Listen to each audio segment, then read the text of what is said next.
Hey folks, and welcome to another TW9 video. We are on the go home shows for Dynamite, Rampage and Collision as we head towards World's End this weekend, and then after that into 2025, and let's see what the new year brings us, with many coming back from injuries, personal reasons, and you name it. So we're going to have a lot more depth to the roster, which is already big, but I think a lot more star power maybe.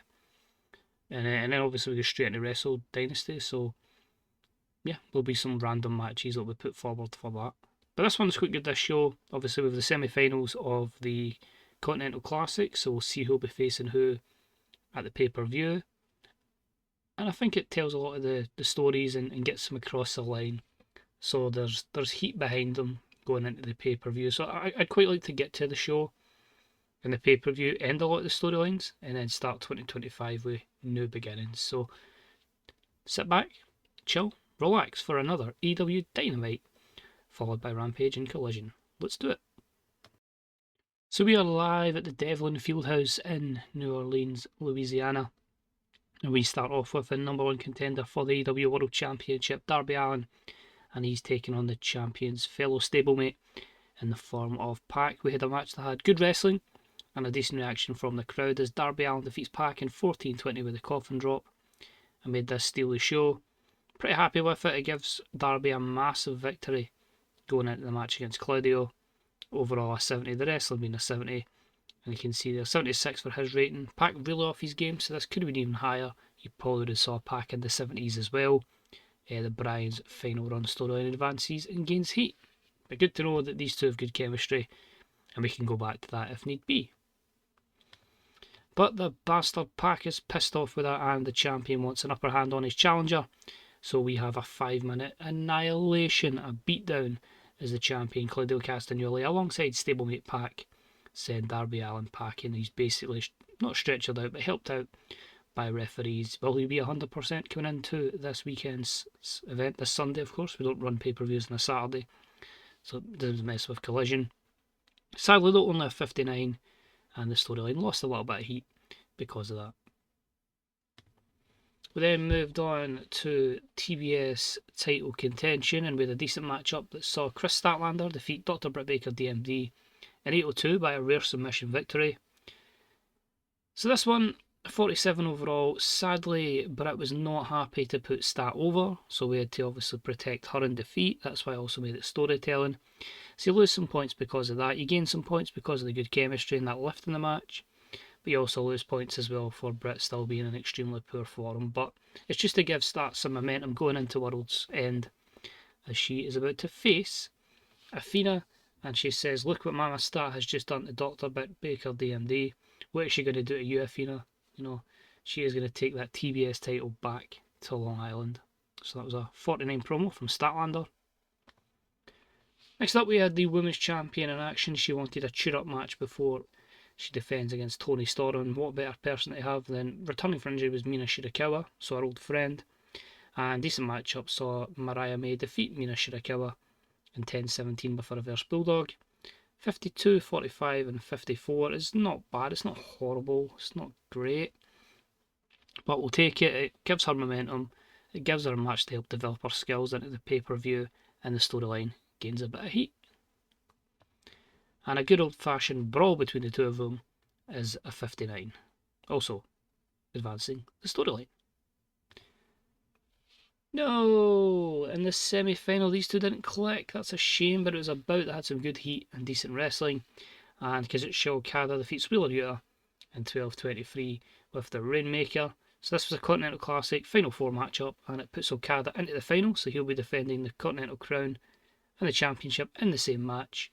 So champion makes it, and the segment was just a 55. They didn't click, and it really hampered the matchup. So good job we didn't make it main event, but that's painful. We then had a match for really building up towards the pay-per-view, which doesn't help as an injury. He should be able to work through it though. We had a good wrestling match here with a decent reaction from the crowd as FTR defeat the Grizzled Young Vets in 12:07 when Cash Wheeler pinned James Drake with a big rig. So a 61, the injury probably took that down a few pegs, but basically, obviously, the Kings of the Black Throne defeated the Grizzled Young Vets at Battle of the Belts, FTR are on a run. They're going to get the next opportunity. They beat the Grizzled Young Vets, so they'll be facing the House of Black's Brody King and Malachi Black, the Kings of the Black Throne, this Sunday. So Dax has a strained wrist. He should be okay with that. It might hamper him a little bit. But lots of positives there. Just a shame about the injury. Thanks, Joey. At the end of the recording, you're no longer with this company. You got released, or you left today. Next up was the other semi-final matchup, and it was a wild brawl with good heat and decent wrestling. Samoa Joe defeats Bobby Lashley in 12:08 by submission after a distraction from Ricochet. This was part of the Continental Classic Final 4, so it's going to be Okada versus Joe from the same group that will be in the final. 60 for the wrestling, 57 for the crowd, 63 for the segment.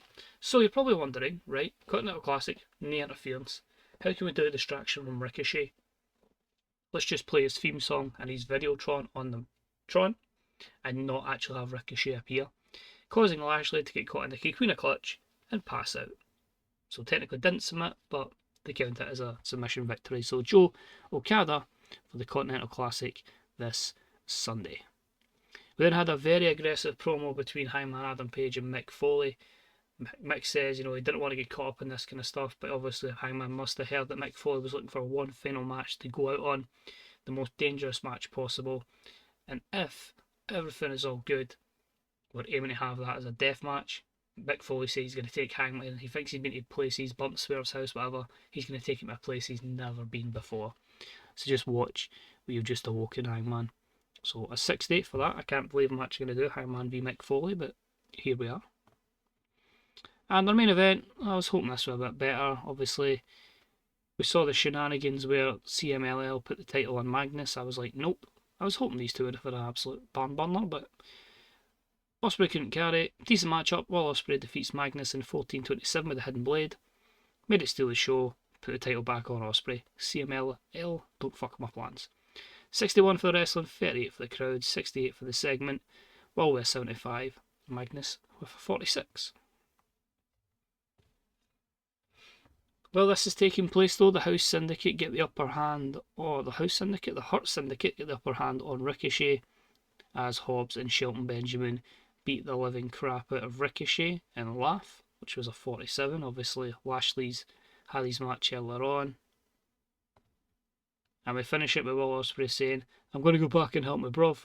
But Bobby Lashley, you, MVP, Shelton Benjamin, Powerhouse Hobbs obviously have the numbers game. It'll obviously be Lashley, and I'm probably going to go Shelton against Ospreay and Ricochet. But basically Ospreay says, don't you worry about us, we'll have the numbers to make up. We'll find the numbers to make it up basically, so it'll be equal footing. So a 58 for the segment, and I think this is going to be a show that loses pop. It's a shame because I felt it's moved a lot towards World's End, but at the same time we needed to deliver a better main event matchup, and I don't think the promos were particularly great. To be fair, a 65 is not horrible. We increased our pop in 3 regions. I think that'll mostly be in Oceania, so we didn't lose pop, which is good. Even if I'd moved Darby versus Pac to main event, it's only 2 more than Ospreay versus Magnus, so I don't think it makes much of a difference. I just feel we've probably really lacked on the promo side here. But hopefully we'll start picking that up, because you think like we're struggling just now with promos. I've got MJF to come back, I've got Swerve, and that's just 3. And other people have better promos once they get over, so I wouldn't be overly too fussed about it. So we check locker room incidents, nothing as we head to Rampage, so I'll go ahead and book that, and I'll see you for the Rampage and Collision roundup. So we're straight into things with a roundup of Rampage before we hit the final Collision, the final TV show of 2024, before we kick on with a Dynamite bang on January the 1st. Didn't realise the last episode was Christmas, bang on Christmas Day, so this one's going to be bang on New Year's. So we had Mark Briscoe defeat Machine Gun Carl Anderson. WWE let him go. I've signed him as an open contract, handshake contract basically. It means he can come in, do the job, chill with Elite I suppose at times. So a 58 as Mark Briscoe defeats him. Then have some words just really confirming that. He's just saying he's just here to pick up. He's not really here for anything. He's just going to put on some good matches and see what happens. We had some 8-man tag as the MXM collection, and the Acclaim defeated the Kingdom and the Righteous. in a 57 rated match, with some words from FTR, Cash Wheeler and Dax Harwood ahead of their tag team championship match against the Kings of the Black Throne, with some words from Deonna Purrazzo, who was going to be watching our main event, which that was a 46, which saw Io Shirai defeat Serena Deeb in a 64 rated matchup. So here we go, last Collision. Let's make it a good one. So we're back in the Riddler Arena, and disappointingly less than 3,000 in attendance. And we start the show with a Darby Allin promo, only a 52. So my idea behind this one was him basically saying he's going to become world champion tomorrow night. He's going to beat Claudio Castagnoli, but he's going to call it the entire roster for someone to step up and face him in the main event. He's probably crazy, but he wants a proper tune-up match before he faces Claudio. So that was a 52. So Darby Allin versus blank is your main event. Opening contest was for the AEW Trios Championships, and it was a decent matchup that saw the Patriarchy, Christian Cage, Killswitch and Nick Wayne defeat Action Andretti and Top Flight in 12-19 when Christian Cage pinned Action Andretti with a Killswitch. Some of this one, storytelling, because of how weak it was compared to the rest on the card. It gives them the first defence of the belts. Of course, Christian, a future world champion, but we're not going to utilise that just yet. And in terms of ring performance, with his 70, he was head and shoulders above the rest. Nick Wayne off his game. But overall, a 62 is pretty good. As I say, you kind of have the Nick Wayne with somebody looking to utilise and develop their skills. Christian, as I say, you want to keep looking strong, and Luchasaurus, or Killswitch in this case, obviously just need to keep him protected because his style, it doesn't really suit the product as much, so that's obviously a wee bit of a problem. And then after it, Christian just comments on what I basically said there. They are still the Trios champions now, then, and forever, and he's going to be the future AEW World Champion as well when the time is right. So obviously he is flanked there in the background by Killswitch, Nick Wayne, and his mother, Shayna Wayne. That was a 64. In the women's division, we had a decent matchup that saw Jamie Hayter defeat Saraya in 11:40 with the Stomp. Pretty simple matchup here, 53, 51 and 60. It's just giving Jamie some victories. She's not really in a main feud at the moment. And a little negative there with Saraya being penalised for being in poor form. We're going to have a little segment backstage. Bobby Lashley's not here tonight. He's getting ready for the match at World's End. But MVP is talking with Powerhouse Hobbs and Shelton. Says, right, it's going to be Powerhouse and Bobby Lashley against Ricochet and Ospreay at World's End. Shelton tonight, you've got Ricochet. We're really curious to know who is this guy they're talking about that's going to even up the numbers. They're really, really intrigued by it, and it's got them scratching their heads, and that's a 53.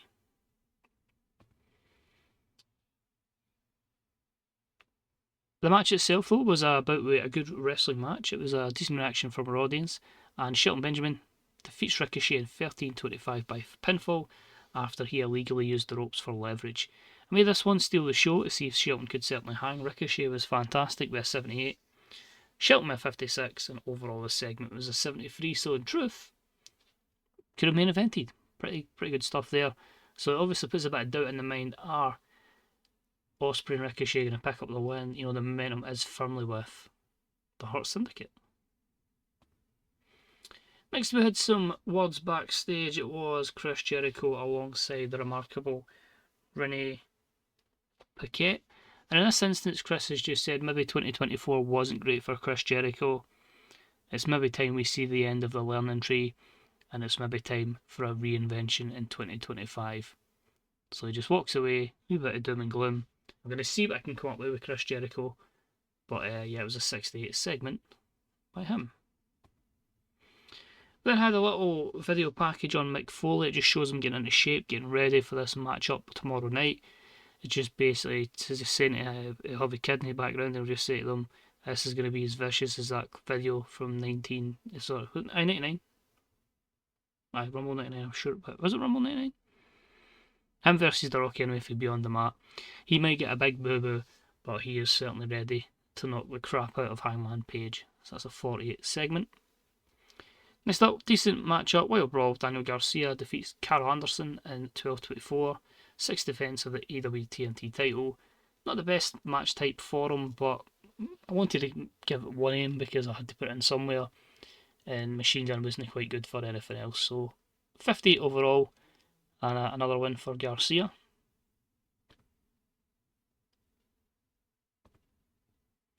But then we had a little segment backstage. So we see Renee Paquette back with Carol Anderson, just going over what we talked about on Rampage, just saying he's just here to see what happens and have some good matches. If it leads to something, if it doesn't, it's cool, it's fine. Doc Gallows is under contract elsewhere. We end up seeing Matthew Jackson and Nicholas Jackson pop into the shot. I just said, oh, it's good to see you about here, you know.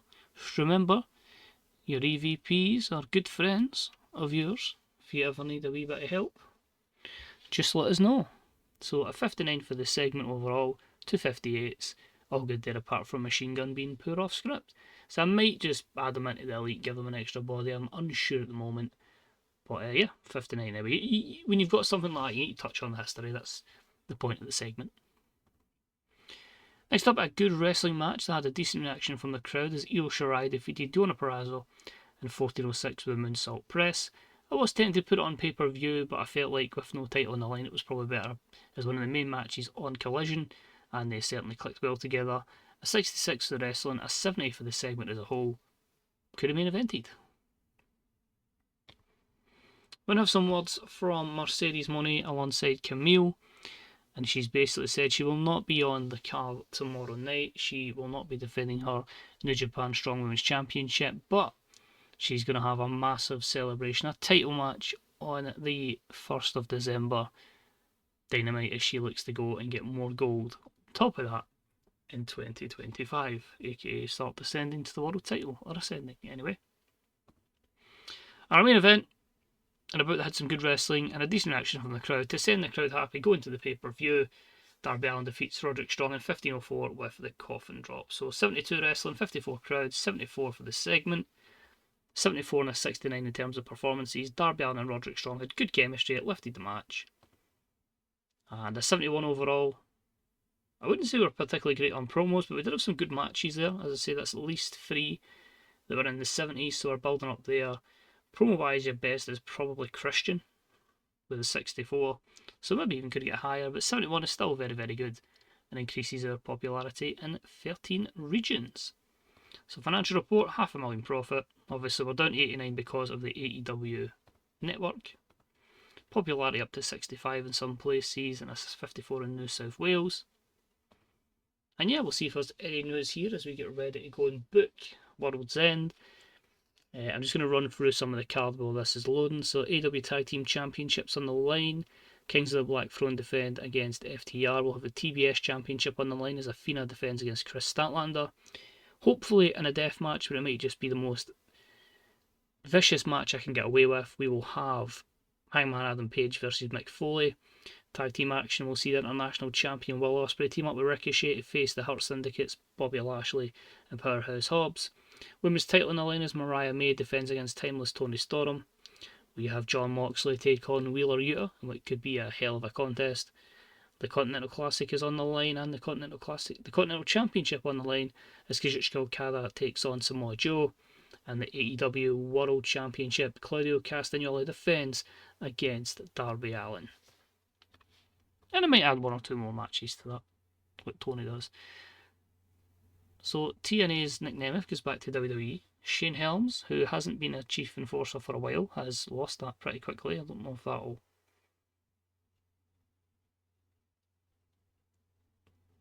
I thought it was always one for news, no? Oh, he doesn't like the Road Dogg. Oh well.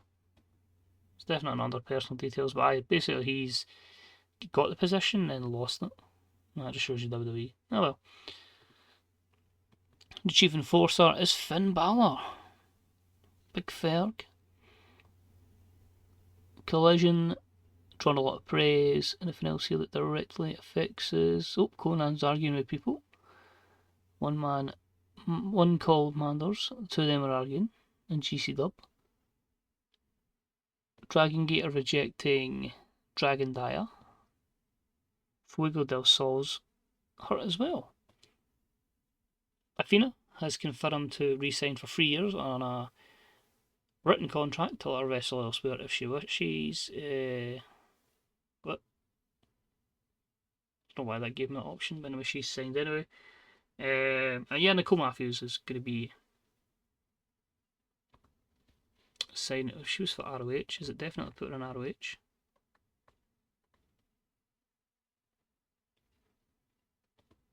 You go ROH. Oh, I don't know, they haven't offered me that option. Send away. No, she needs to develop. I just think she'd be a good coach then there. Apart from that, Collision got a 1.22, just under a million viewers. And as you can see here, World's End is tonight. So cheers for watching, much appreciated. Wee thumbs up would be deeply appreciated. You can check out the Fantasy Bookers subreddit, Grey Dog Software forums, Fantasy Bookers, I think I've already just said, twdb.com and bethebooker.net. So take it easy, and hopefully I'll see you for the next episode.